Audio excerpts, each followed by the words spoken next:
आज के इस वीडियो में हम लोग जो जेपीएससी का एग्जाम हुआ उसका पेपर 2 का फुल विश्लेषण करेंगे। आप लोग सभी कोई अपने आंसर को मैच कराइएगा, ठीक है, कि आप लोग कितना प्रश्न सही बना के आए हैं। चलिए हम लोग जल्दी से शुरुआत करते हैं। देखिए, आप लोग एग्जाम में जो पहला प्रश्न आया था वह था झारखंड के समस्त जनजातियों में सर्वाधिक जनसंख्या डैश जनजाति की है। क्या है दोस्तों? सर्वाधिक जनसंख्या संथाल की है। Option number B right answer हो जाएगा। 2 नंबर है नागपुरी के प्रथम ज्ञात कवि कौन थे? तो रघुनाथ निरप्ती थे। Option number D right answer हो जाएगा। अगला है 3 नंबर, 1886 ईस्वी में भीमराव सोलंकी ने डैश शीर्षक व्याकरण ग्रंथ बनारस से प्रकाशित करवाया था। तो हो काजी राइट आंसर हो जाएगा। नागपुरी में लिखा गया पुस्तक नागवंशावली के लेखक कौन थे? तो बेनीराम महता थे। मानो दोस्तों हम 12 से 13 मिनट में पूरा कवर कर देंगे, ठीक है, जल्दी जल्दी करते हैं। 5 नंबर है 17वीं शताब्दी में रचित जगरामी नारायण किस भाषा की एक सुंदर कृति थी? तो कुड़माली की। पंडित रामचीज सिंह बल्लभ द्वारा खड़ी बोली में रचित कविता पुस्तक का नाम क्या था? तो भाग्य चक्र था।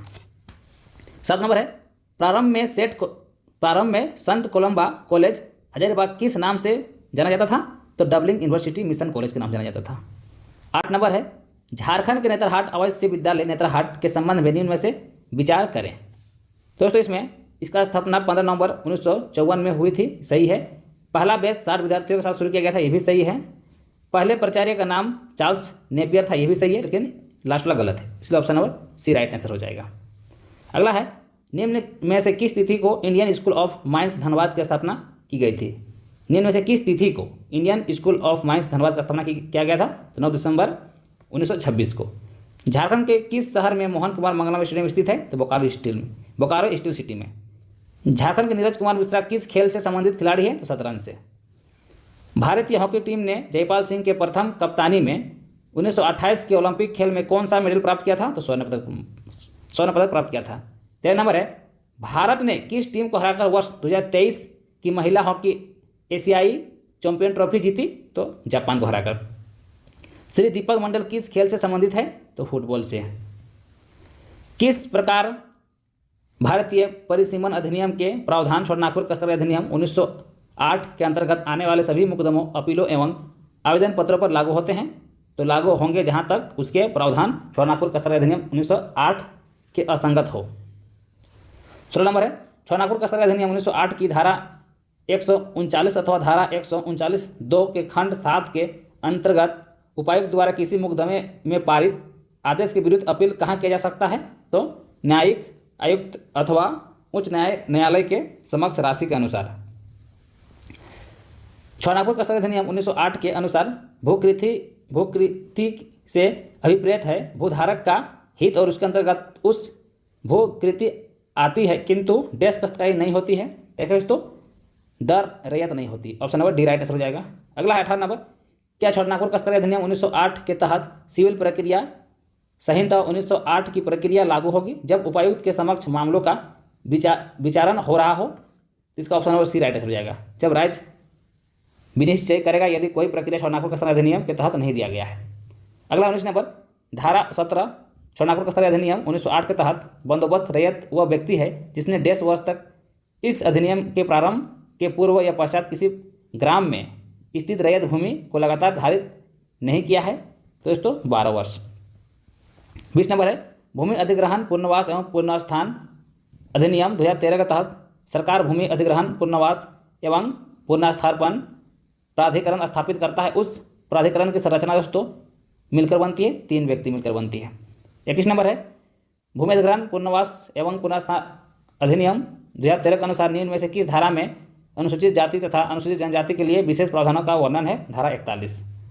संथाल परगना भू धारण अधिनियम 1949 के किस धारा में यह कहा गया है कि एक रैयत को अधिकार है कि वह अपनी जमीन पर भवन बना सकता है? धारा 18। संथाल परगना भूधारण अधिनियम 1949 के अनुसार खाली जोत से क्या तात्पर्य है? दोस्तों ए और बी दोनों तात्पर्य है। संथाल परगना भूधारण अधिनियम 1949 के अनुसार एक चारागाह भूखंड का प्रयोग तथा बंदोबस्त खेती हेतु किया जा सकता है उपायुक्त की अनुमति से। संथाल परगना भूधारण अधिनियम 1949 के तहत दंड का प्रावधान किस धारा में वर्णित है? तो धारा 67 में। संथाल परगना भूभाग अधिनियम 1949 के किस धारा में रैयती भूमि के विनिमय से संबंधित प्रावधानों का उल्लेख किया गया है? तो धारा 23। 7 नंबर है FSI के रिपोर्ट के अनुसार झारखंड के किस जिले में वन क्षेत्र का प्रतिशत उनके कुल क्षेत्रफल के प्रतिशत से कम दर्ज है? तो जामताड़ा इसका राइट आंसर होगा। कुल जनसंख्या के दृष्टिकोण से कौन सा जिला झारखंड का सबसे बड़ा जिला है? दोस्तों रांची, 2011 जनगणना के अनुसार। अगला है, वर्तमान में कौन सा जिला झारखंड में सबसे अधिक क्षेत्रफल वाला फैला है? तो दोस्तों पश्चिमी सिंहभूम। लाह के किस किस्म के उत्पादन का योगदान झारखंड में सबसे ज़्यादा रहा है? तो कातकी। ठीक है, इसको थोड़ा सा देख लीजिएगा तो क्या होगा इसका राइट आंसर। मुझे लग रहा है कातकी होना चाहिए, थोड़ा सा इसमें डाउट लग रहा है मेरे को। कातकी होगा कि अगहानी होगा, थोड़ा सा डाउट लग रहा है, इसको थोड़ा आप देख लीजिएगा। ठीक है, या हम कमेंट बॉक्स में आपको लिख देंगे आंसर। नेक्स्ट आता है 31 नंबर, हैंडलूम की सहकारी समितियां सबसे ज़्यादा झारखंड के किस सहभाग में स्थित है? तो संथाल परगना। किस किस्म का रेशम उत्पादन झारखंड में सबसे ज़्यादा होता है? तो तसर। दोस्तों जो भी आंसर बता रहे हैं सारा सटीक बता रहे हैं। ठीक है, बहुत विश्लेषण करने के बाद आप लोग हम आंसर दे रहे हैं। जमशेदपुर में टाटा अभियंत्रण एवं लोकोमोटिव कंपनी यानी टेल्को की स्थापना कब हुई? तो 1945 में। बुढ़ा जलप्रपात किस नदी पर अवस्थित है? तो बुढ़ा जलप्रपात। निम्न में से झारखंड का सबसे ऊंचा बिंदु कौन सा है? तो वह नेत्रहाट या ऊंचा स्थान, कुछ भी पूछ सकता है। डाल्टनगंज के नज़दीक किस किस्म का लौह अयस्क पाया जाता है? तो मैग्नेटाइट। झारखंड उपायुक्त और पुनर्वास नीति 2008 के उद्देश्यों में शामिल है? तो जो भी यहाँ पे लिखा है तो सारा शामिल है। 38 नंबर का, झारखंड पुनर्वास पुनर्स्थापन नीति 2008 के अनुसार उस सभी परियोजनाओं से संबंधित पुनर्वास पुनर्स्थापन योजनाओं के कार्यान्वयन के प्रगति की समीक्षा और निगरानी के लिए एक राज्य स्तरीय निगरानी समिति होगी, जिसके लिए यह नीति लागू होगी। इस समिति की अध्यक्षता कौन करेगा? तो मुख्यमंत्री करेगा। झारखंड पुनर्वास और पुनर्स्थापन नीति 2008 के अनुसार परिवार में शामिल है एक व्यक्ति और ये सारा उपयुक्त सब। झारखंड उद्योग पुनर्वास योजना 2003 पुनर्वास या पुनरुद्धार के प्रस्ताव वाले सभी मामलों पर लागू होती है, जो कि ये दोनों होगा ना, बंद इकाइयाँ और बीमारी इकाइयाँ, कमजोर इकाइयाँ। 41 है, Jharkhand vision and action plan 2021 ने 2020 तक 25,000 बुनकरों के लिए रोजगार सृजन करने हेतु एक मेगा हैंडलूम क्लस्टर स्थापित करने का प्रस्ताव झारखंड के किस जिले में किया है? तो कोटा जिले में। 2011-12 के स्थिर मूल्य पर झारखंड के बजट FY 2022-23 के अनुसार अनुमानित राज्य सकल घरेलू उत्पादन कितना है? तो देख लीजिए यहाँ पर ऑप्शन में ए वाला राइट आंसर हो जाएगा। गोमिया में स्थित भारतीय विस्फोटक लिमिटेड की स्थापना किस वर्ष की गई थी? 1954 में। झारखंड राज्य किस शहर में बर्नपुर सीमेंट लिमिटेड अवस्थित है? तो पतरातू में। झारखंड राज्य का सबसे बड़ा कोयला क्षेत्र कहाँ अवस्थित है? तो झरिया में। झारखंड राज्य के किस स्थान पर भारत का प्रथम एल्यूमिना रिफाइनरी अवस्थित है? तो मुरी में। कुंदरपोचा स्वर्ण खदान झारखंड राज्य किस जिले में अवस्थित है? तो सिंहभूम में, पूर्वी सिंहभूम में। झारखंड में कब सोना सोवरन धोती वितरण योजना शुरू किया गया था? सोना सोवरन धोती साड़ी वितरण योजना कब शुरू किया गया था? अक्टूबर 2020 में। बिरसा मुंडा बागवानी परियोजना किस उत्पाद से जुड़ा है? तो आम के। Jharkhand opportunity of harnessing rules growth परियोजना किस संस्था द्वारा वित्त घोषित है? तो विश्व बैंक द्वारा।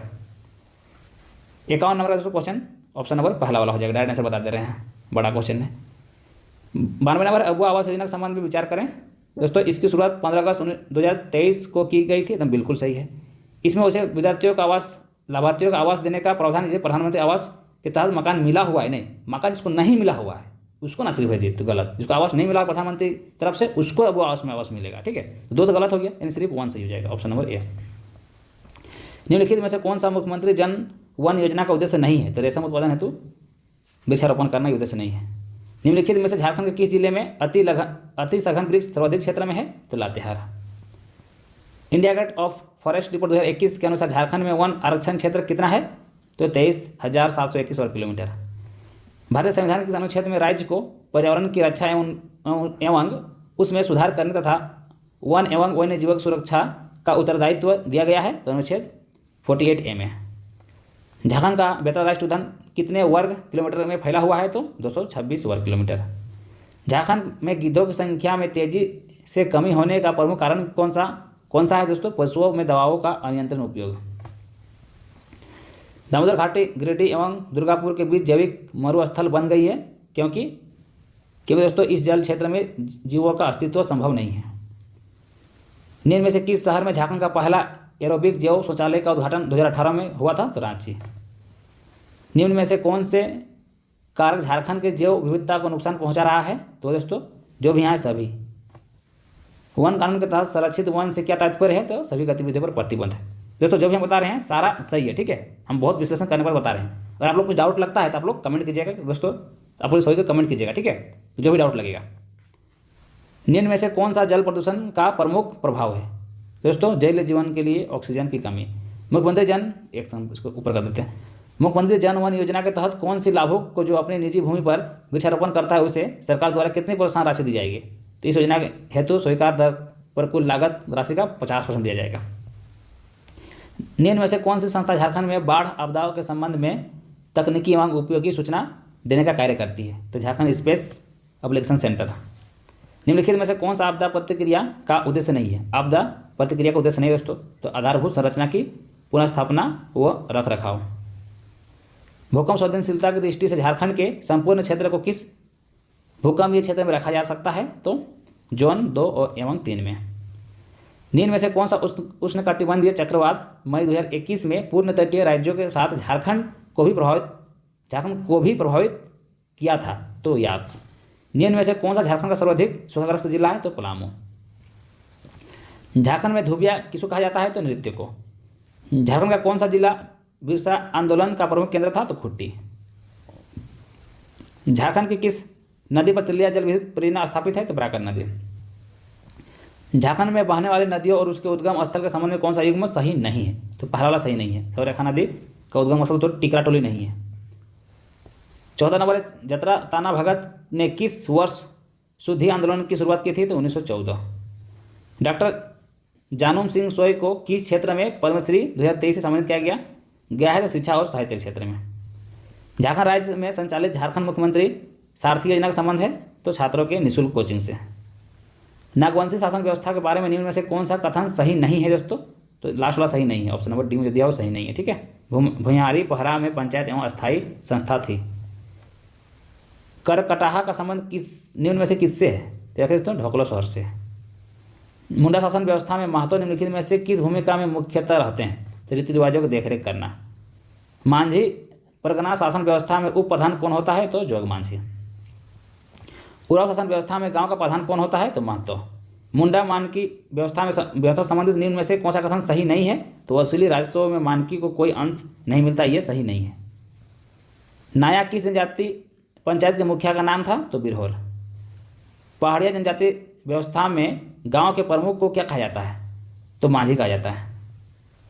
नागवंशावली के अनुसार नागवंशी राजा के राजधानी को सुतियांबे चुटिया ले जाने के काम किस राजा ने किया था? तो नृपति प्रताप राय।